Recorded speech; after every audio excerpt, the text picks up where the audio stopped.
CEO Rodeo. Thanks for sticking around. We've got the post-prandial glucose drop after lunch, right? Sorry about my voice. It's the end of the conference, getting there. My name's Julie. Very excited to moderate this panel today. I think we decided as a team when we were prepping that we would rename this to not just the CEO Rodeo, but the CEO Rough and Rowdy Rodeo that we've been in for the last, 24 months or so, maybe 36 months. And being from the Midwest, I know there's a lot of Houston, Texas people here. I'm Kansas, but the rodeo thing totally fits. But what we're gonna do is, we've got a few topics. We're gonna talk about lessons learned from the last 24 months. We're gonna start with that topic as you introduce yourselves. Then we're gonna go into what we lovingly called letters to my former self. So if you were writing a letter back to yourself 15 years ago, 10, 15, 20 years ago, what would you say about CEO and how to manage the rodeo, and what tips you would have for others in the audience? And then the last will be when we come out of this rough and rowdy 24-month period, when, and maybe you think it's soon, and now we're gonna ask you to predict a little bit what will be different and what skills do CEOs need to have to come out of that time and move into the future. So we'll just go down the line, give your name and rank, and your first kind of, what's your biggest lesson learned? So, good afternoon, everybody. I'm Ruben De Francisco, founder and CEO of Valletta Health.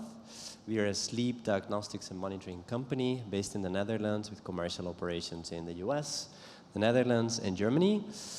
We take the gold standard sleep test into everyone's home. So for me, the rodeo, the last few months, the last year has been fundraising. So I'm very happy that we closed the Series C round of 30 million at the start of the year.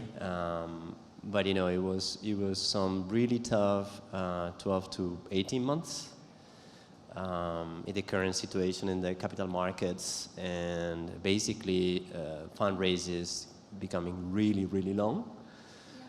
And they told that takes on, of course, on the company, on your current investors, on yourselves, right? I mean, it's been a tough period but in a tough period is where you learn the most. So I think I learned so much this past period about myself and about the things that really, really matter in a company. So it got me to have to really focus on the things that really mattered. And happy to tell more about it later, but I'd like to hear my colleagues here. Yes, good afternoon, everybody. Thanks for having me. I'm just looking along both lines here. I'm definitely the eldest statesman here, been described as a MedTech veteran. So I've been in the industry for 35 years and started with US Surgical Autosuture, a very innovative company that's now part of Medtronic. So I've been part of the larger side, strategics, a number of startup companies, 6 of which have exited. I haven't been CEO of all of those 6, but I have been of 2. And the journey has been a very interesting one these last couple of years. I think it's been constant money raising for us. Well, it's been an interesting phase because I had to, during the COVID phase, move to a different company, stayed as chair of Ostomy Secure, but we were totally hamstrung by the COVID kind of pandemic. And the clinical study we'd embarked on had to stop. So I moved to a company called LightPoint Medical as CEO, and we exited that to Telix Pharmaceuticals just last year. And then I came back to CEO and exec chair of this role, which is the most amazing product, best I've seen in terms of changing patients' quality of life. I haven't seen anything like it before. It's not a very glamorous subject. It deals with what's coming out of the body, and that's it can be less I love than it. glamorous. So this might be, we talked about this in prep, this idea of so many, if not almost everyone, has had to reset during this time, right? And how do you do that? How do you know when you need to reset? How do you know where to go, where to pivot, that kind of thing? So maybe we can, as we continue down, let's talk about that. Yeah, well, my name is Robert Hamilton, CEO of Neurosignal, and wanted to thank everyone here in MedTech world for inviting us. Yeah, it has been an interesting 24 months. So we're a commercial stage automated ultrasound company for cerebral vascular assessment, starting with stroke. And just to echo what everyone said, or to add to it, I would say motivation, as you've gone through some of these resets, right? When you think about momentum and having to either cut large portions of the team or reset strategy, one of the most difficult things that I've seen in the last 24 months is being creative around this idea of momentum and motivating a team where you've had to possibly cut or remove a large portion of it to deal with financing. So those are some of the things that, we've struggled through, and it's, to an earlier panel, left a lot of scars, but we've learned from it. And that's one thing I look to, learn from my colleagues up here as well. Excellent. So hi, I'm the other Julie on stage with a voice this afternoon. Happy to be here, and thanks for inviting me. So Julie, I'm CEO of Braintel, which is a company we've co-founded with l'Alliance, which is a life science integrator that acted as a venture builder for the set of Braintel, which is a company that actually transforms imaging data onto brain biomarkers to transform brain care ultimately by accelerating and de-risking clinical trials. And to answer your first question, fundraising is always something we're struggling, and I think we'll always do. But what is most challenging, at least on my end for the last 24 months, are actually two things. Number one is, what are the levels of decisions for our counterparts? Because fundraising is an issue, but the question is, what will be the transformative action or situation that will basically switch or pivot the decision? And number two is time to action, because both externally and internally, I think that time has weirdly expanded, and people don't tend to act as fast as they used to be, or to the opposite, goes way too fast without moving forward. So that's what I'm struggling with. Yeah, hey everybody, thanks for having me. My name is David Narrow. I lead a company called Sonovex that spun out from Johns Hopkins. We have two different solutions that improve care for dialysis patients, one to improve time to AV fistula maturation, and another to guide cannulation. We just raised a $15 million financing, and it probably took every bit of that last 24 months. And the irony is, we got the first piece in, and it was slow, and then all of a sudden there was more demand than we had space. And what you were saying made me think of, I've been told many times, I think it's a compliment, but I'm very politely persistent, and I think you just have to, until you hear the no, it really helps to just say, hey, here's the thing we just accomplished, here's what happened this past week, here's what's about to happen, oh, by the way, that did happen. And finding the right cadence with the right people is always a bit more of an art than a science, but there are people that I met years ago that said, not right now, but happy to keep involved, and some of those people are the ones that came in and filled out the round. So you really never know, so those relationships are important. I think the thing I learned the most that really changed my frame of reference is just getting the empathy of what it's like to be a VC in this market. So, understanding the context of the global markets, how tough it is to raise new LP money, how the distributions are from prior funds, what the return profile needs to look like, and then also just making their life easier. Like, it's one thing to send a pitch deck and be like, well, what are the next steps? You want the data room. It's just so these people must be getting hammered by everyone all the time, and you have to stand out. So what we did is we just started aggregating all of the questions that I have heard, or if I was a VC, what I would want to see, and creating easy to read documents that had, in a pre-NDA stage, the stuff that was non-confidential, and then the stuff behind an NDA that was more confidential, that outlined everything about, clinical, regulatory, market access, commercialization, and obviously you don't have all the answers, and the plan's going to change as you make, as you move forward, you have more information and the plans change, but if you can demonstrate that you have thought through this, you understand it, and you have a logical plan in place and a team to execute on it, it just makes people gain a lot more confidence without having as long of a relationship to say, okay, this is a team I can bet on versus some of the others that I've seen. You know, as a communicator, I love the emphasis on communication. You also said the important thing, meeting your milestones, communicating that you're meeting your milestones. Don't feel like you're being a pest. I love the patiently persistent. I love that. I mean, you just have to be. Don't feel like you're being a nudge. You're communicating, you're sharing. Okay. And then, so now if we think back more than 24 months, the lessons learned from your younger self, what you need to be a successful CEO, where would that go? And we'll come back down so you get another little moment to think. We'll come back down this way, or you guys can ping pong, whatever you want to do, but start with you. Yeah, I think I was too focused on the what and like what's next, and not working backwards from the exit and the empathy with what the investor necessarily wanted to see. You know, we were so excited to talk about what we were doing, and we were getting all these great results, and there was all this good momentum. But that's the story that's heard from everyone, and I think I was a little naive, and you know, I'd reach out to people directly, not through a trusted relationship, and your conversion rate is way lower. I would always start pitching before asking questions, which I now never do. I start every conversation trying to figure out the information first, and then better make sure that I'm highlighting what's relevant. So I think it's just that shift in empathy and understanding really what the other party is looking for, and again, not to be a nuisance. And I think it's just a style change and just thinking a couple steps ahead versus just what's right in front of you. And know your audience and communicate. Julie. To elaborate on what you're saying, create the personal and individual relationship with the investors. It's absolutely critical, but also focus on the quality of the people you hire within the company, and maybe not just have process roadmaps in mind, because you need to have them, but you need first to attract the right talents, even though they're not partially or totally aligned with the skills you would expect. Just attract the right people that will embrace the project and that will basically support it with you. And I think that if internally I could have hired sooner the people that we have now, it might have been, move that time to action and time to conviction to attract partners sooner than later.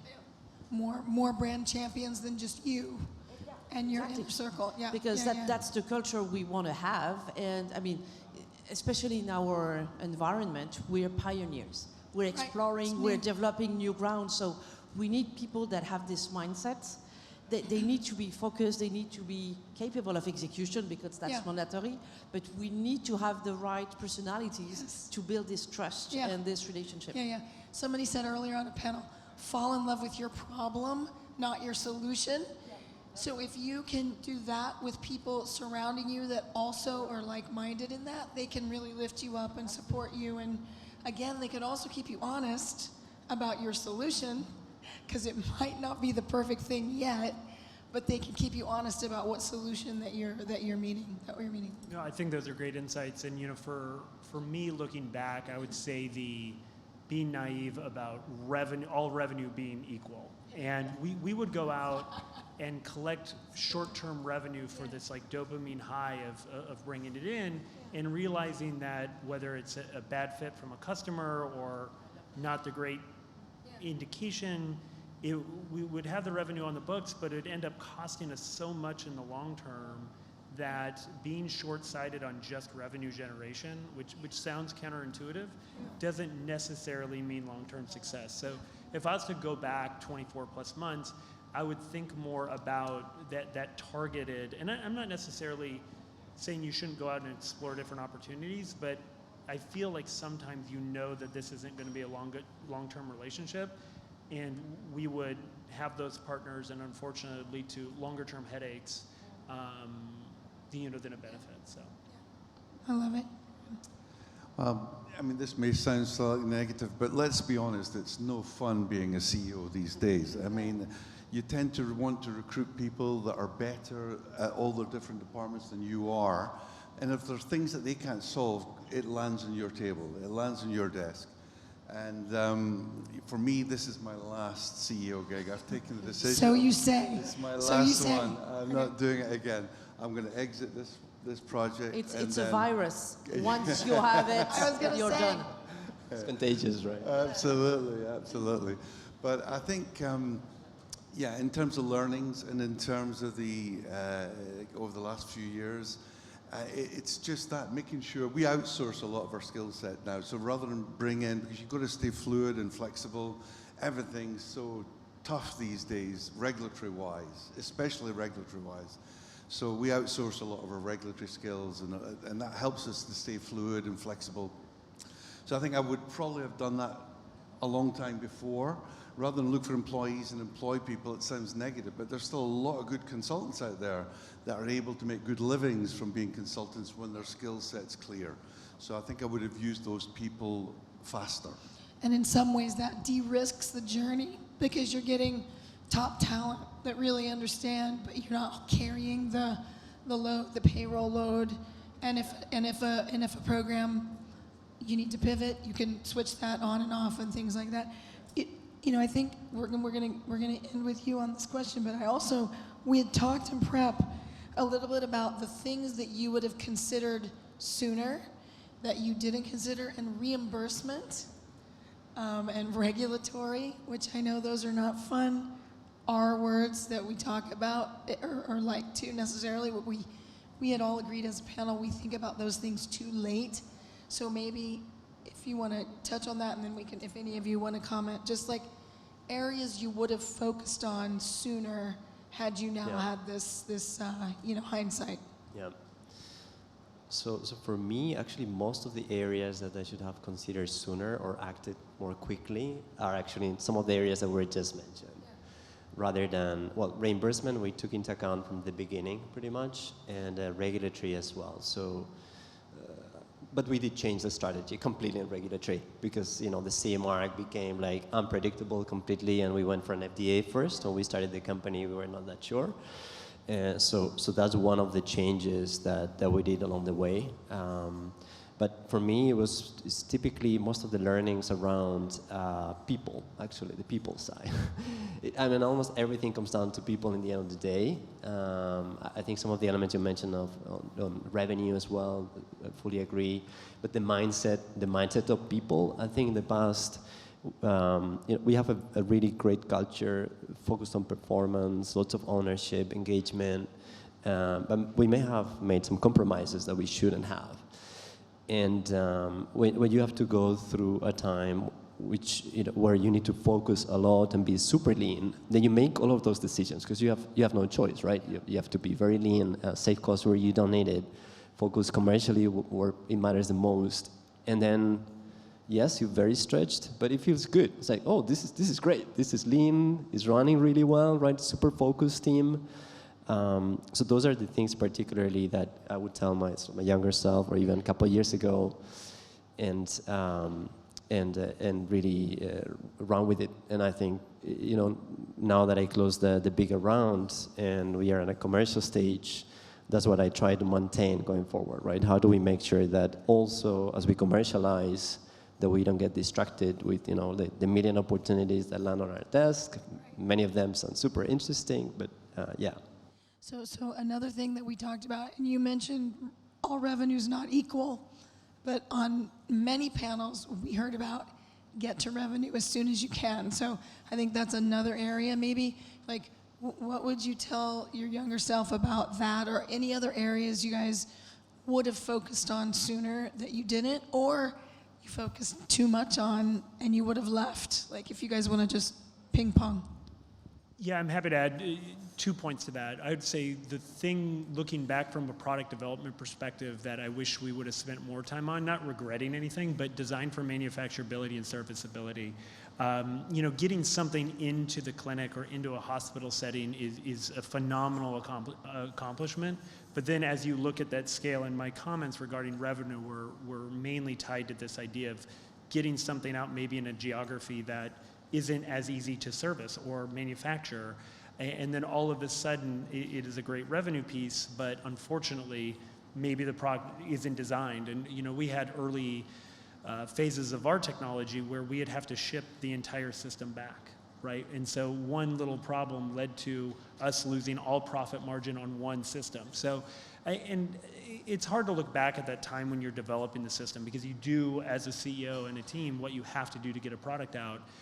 But there are these things that, you know, a little bit of thought into design or test could have a dramatic impact on your ability to scale the company later on. Anyone else? Yeah, when I was earlier and before I was able to bring on people that were far smarter than me and better at all the jobs that I was doing myself, you know, I was getting pushed. I probably pushed myself, but I was getting pushed by my investors, get to revenue as fast as possible. And one of the things I'm really grateful for is that my chief business officer, who had been launching new products for 25 years in our space, he said, you know, David, we can get POs right now, but we can't scale this across the country in a profitable way. We have to get the reimbursement piece down. I don't know how to do that for you. Like, you can figure that one out, but we need that before we really launch.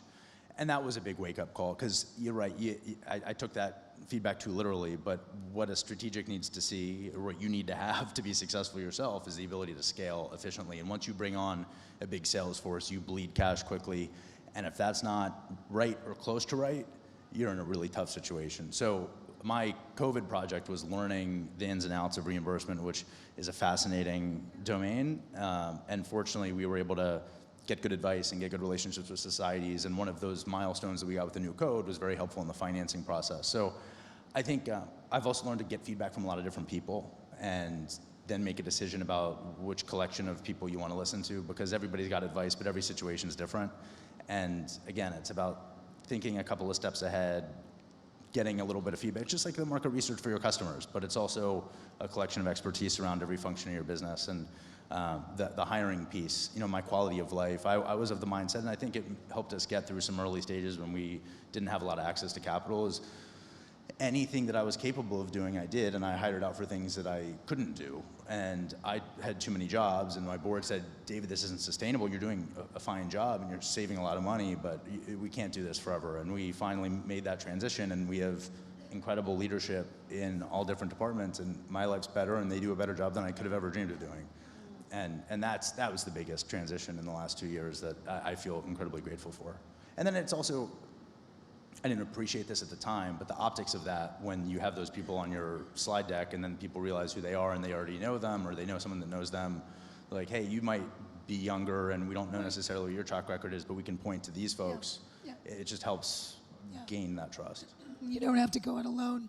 And you seem more credible because you brought people in, because you have self-awareness as a CEO of what you do know and don't know. And they stayed with you. That's another thing. Yeah. Longevity. Anything to add on that, Julie or Graham? You go. Yeah, I think one thing it may help, it's helped me enormously, is that, you know, it's interesting, the group before were all the VCs with their dark arts and their kind of demands. I've recruited a head of investor relations who's an ex-VC, and she is a very talented lady, Alo Break. So she knows, she speaks their language, she knows exactly what they're looking to hear.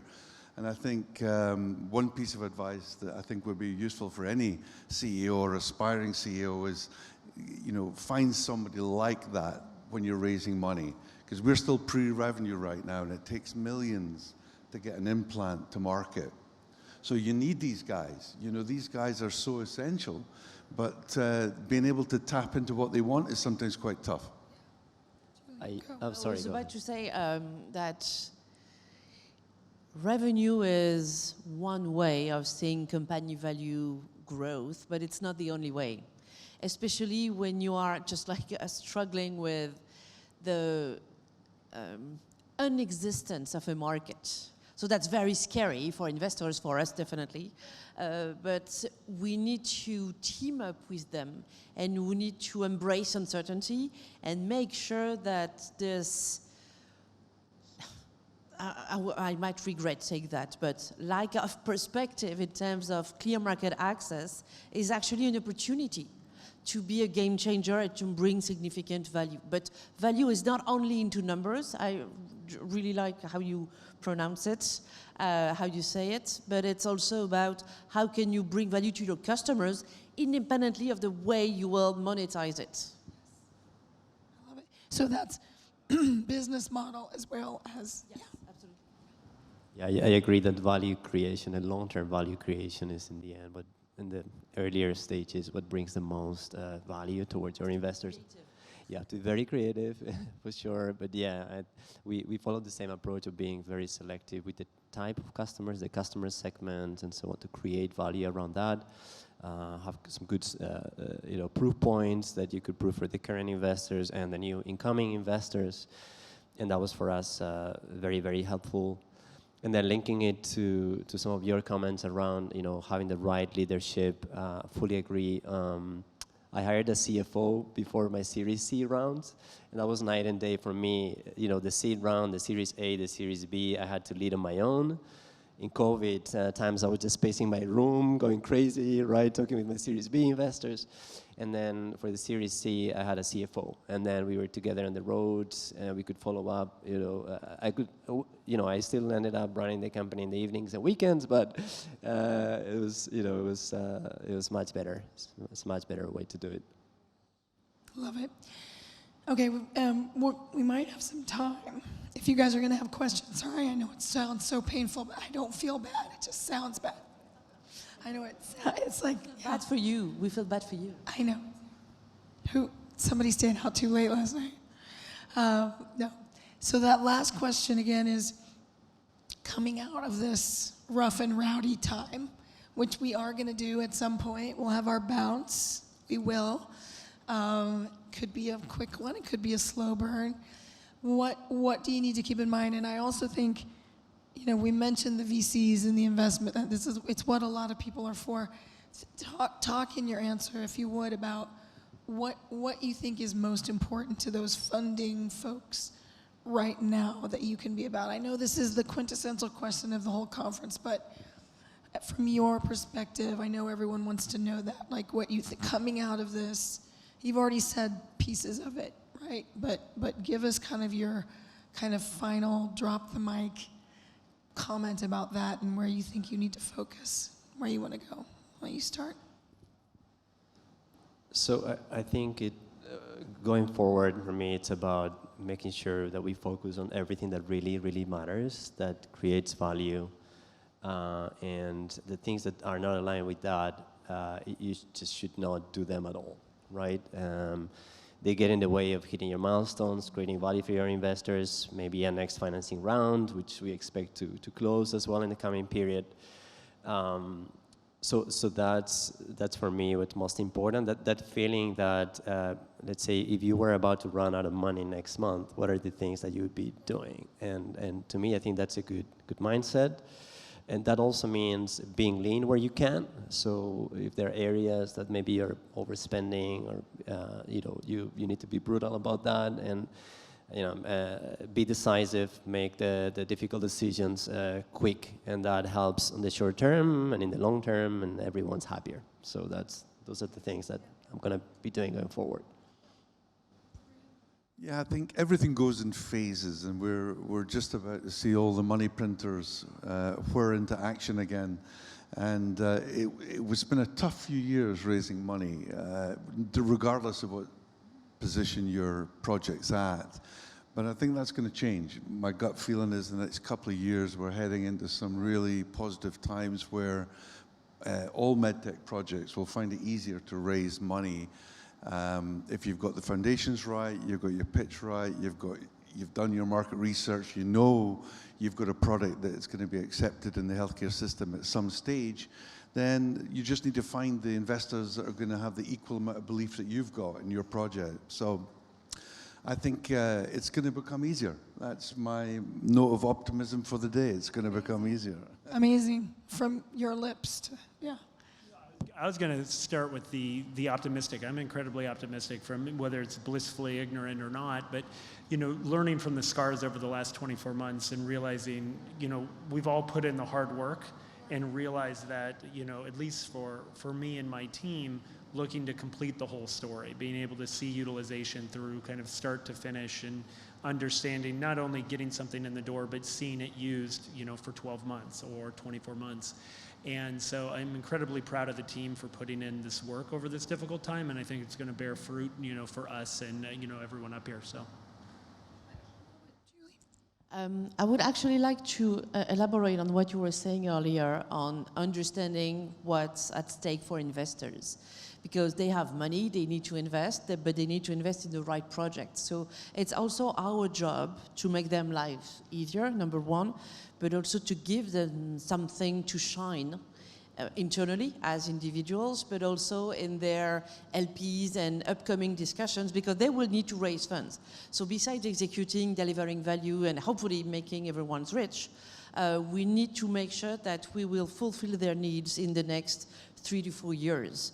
It's about understanding their business model, how they will manage value creation, how they want to be integrated or not onto syndicates. But meaning that it requires a lot of time and energy from our end to do the job, to understand them and make sure that we translate that onto actions. But then it's about also teaming up with them and make sure that we bring them what they need. And I see kind of the company as a product itself. And my market is investors. So my team is selling our product to our customers, even though we're not making revenues yet, but that's another topic. My ways of making revenues is selling my company to investors. Also, I need to make sure that my product is adapted to my buyers. I love it. I also agree. I think we're on an upswing. I don't think we're going to get back to 2021 times anytime soon, but I think we've already seen a sign of life with M&A activity, new venture financings. I think we're already in a fundamentally different place than we were 6 months to 24 months ago. In our experience, the biggest transition point for where the conversation changed was having cold, hard clinical evidence. There's a lot of promise and story and optimism and, figuring out how to get there in a capital efficient way. You don't need to have a huge RCT, but if you have multiple physicians using this in a way that's tracked and the evidence is there and you can showcase that, that just unlocks the conversation. And look, the answer to your question is different at every stage. So this is just our experience. But what I would say is most investors that we engage with that are not the late stage commercial investors who are looking at things differently, that clinical evidence is really the cornerstone to saying, yeah, we need to really figure out what this looks like. And then it's really just, if the market is there, there's product market fit, then it's a matter of what the valuation is and you have the team to execute on that. And then just being creative about pulling in non-dilutive capital and other resources to get to that clinical evidence. And there's a lot of creativity in how that can happen, and it all depends on the risk profile, whether there's an implant or non-invasive, whatever it may be. But I think that's just like a fundamental step change in the types of conversations you can have. I love it. Do we have any questions? Anybody out there have I can come out with the mic or just raise your hand, shout it out. If not, I'm gonna keep going. It's hard to see you guys. Okay, just shout it out or come up if you do. Go. One thing to add to that, I think that those are all great comments I think we've all had to learn we have to do more with less, and I think that was, a reality. Over the last 24 months, and something that we really learned, and I've really taken to heart. And it was said on a couple of other panels referring to the investors and their capital, right? You're working for them. I mean, you are working for your patients, your customers, but having that insight and that those dollars are being spent in a much more efficient way than, call it 2020 or 2021. So that's been another thing where I'm incredibly optimistic, because not only myself, but the team and the investors and my investors have seen you can do, more with less. Yeah. So You mentioned that in prep, and Graham, you mentioned outsourcing roles, fractional roles sooner. Are there other ways that you've stretched, your cash runway? Because everyone's had to do it. Anything else? Any other tips or tricks? David? It's funny, when we meet people, the first question people will ask me is, like, how many employees do you have? And I always think that's the wrong question. I think what we've been it helps, our company's based in Baltimore, so cost of living and all of our expenses are a lot lower. But what I'll say is we've always, and still have, kept our full-time headcount as lean as possible, where everybody's busy. And I think, honestly, psychologically, it's good to be busy, not to be overwhelmed. It's good to be busy. And when you have people that aren't that busy for a couple months because you're waiting for something, then it kills the culture, and people feel like other people are slacking off. So we heavily rely on contractors or consultants or firms that do certain things in bursts, and we keep our core team as lean as possible. And it's grown a little bit over time, but that's afforded us when there is, an unknown that happens and you need to work through it. Yeah. It doesn't cost you that much because you're not spending that cash. Exactly. So. And it's on demand. It's kind of on demand. Right, and you have to find the people. I like to call it like ninja teams that kind of parachute in and help when needed. Well, and the trick is finding people that are going to be able to respond on a dime when you need something, Exactly. and that's not always trivial. Separate thing. But if you can find people like that, it's incredible. Shameless plug for Finn Partners. Just there saying. we go. Go. And I think the other way to stretch, of course, there's the cost side, but the other way to stretch is by having the right investors, right? So if you have the right investors on board and, when things get tough, they'll support you, right? And there we've been very, very lucky always that when we needed further support from the current investors and they believe in the company, they know that there's new investors that are going to be coming in. They've been supporting us and extended our runway whenever it was necessary. So that comes back to your investor is your buyer in a way, right? But we are also buyers, right? So we need to make sure that we select the right investors who are there, for the right reasons, that are bought into our vision and our mission, and that they are actually part of the team, right? They are building the company together with us. So we have the right investors, which I can say we do. Then they will help us when times get tricky. And for us in the Series C round, we spent a lot of focus on that, on figuring out. We went from a very long list of investors to a much smaller one, to say these are the ones that we want to work with. We're going to help us build the company, because we saw how important it was when times are difficult. And that would be for me the main advice in terms of picking your investors, because it will help you stretch when you need it. Yeah. Anyone else? Any other creative? Graham. I think it's easier to find money when you don't need money. And so keep your runway as long as you possibly can, and start looking for your next rounds. It's like a cash pipeline. Yeah, absolutely. So just keep everything moving on the kind of investment side all the time, even when you think you don't need it. We're keep good. going. That's David. Sorry, I know you just raised 50, but you got to get back out there. Yeah, no, all the meetings are the next round. It's a lot less stressful. It's so not as stressful as it is. Sorry, you were gonna say.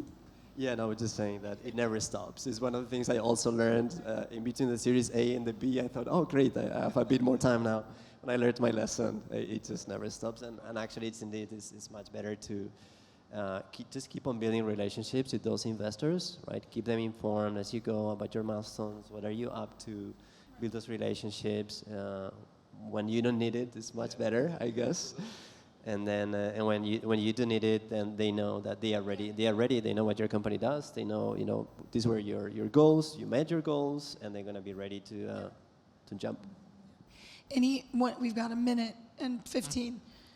Any quick words on being interesting to strategics, and words of advice you have as CEOs on how to make yourselves attractive to strategics to partner? Yeah, probably just quickly. I think the strategics, their whole way has changed. I mean, really, they will wait longer now for you to prove concept, and they'll pay more for that. But 20-odd years ago, a good idea would be snapped up pretty quickly, and they would just try to make the best of it. Now they wait. They want to see you prove concept, and then they'll come in. But keep building the value of the company, and the paycheck will be a bigger one.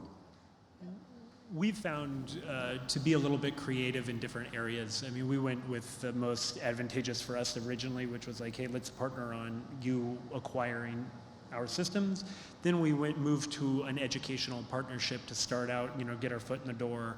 So there are many ways into a strategic, and we found that if you can be creative, it can bear fruit much faster. Amazing. That's our time, guys. You heard it here first. I don't know how many people we have in the room, but if we all go and post that we're very optimistic and that we're coming out of this, I think maybe we could get like a Kevin Bacon effect, and we could shift the market. So thank you very, very much. Thank you all for being here. Thank you. See you later.